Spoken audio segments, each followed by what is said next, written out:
ఇటీవలే మనం పూరిలో ప్రపంచ ప్రసిద్ధి జగన్నాథ రథయాత్రను చూసాం. అదే సమయంలో పాకిస్తాన్లో కూడా అక్కడ హిందువులు జగన్నాథ రథయాత్రను నిర్వహించారు. అందుకు సంబంధించిన వీడియో ఇప్పుడు సోషల్ మీడియాలో వైరల్ అయ్యింది. పాకిస్తాన్ పూర్తిగా ముస్లిం మెజారిటీ దేశం. అక్కడ హిందువుల సంఖ్య తక్కువే. అలాంటి చోట జగన్నాథ రథయాత్రను ఇంత ఘనంగా నిర్వహించడం గొప్ప విషయమే.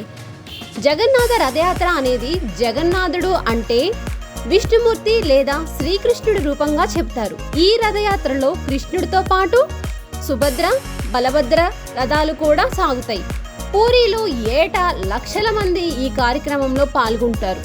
అదేవిధంగా పాకిస్తాన్లో వందల మంది కలిసి రథయాత్ర నిర్వహించారు. ఇన్స్టాగ్రామ్ యూజర్ వికాష్ కరాచీలో జరిగిన ఈ రథయాత్రకు సంబంధించిన కొన్ని వీడియోలను పోస్ట్ చేశారు.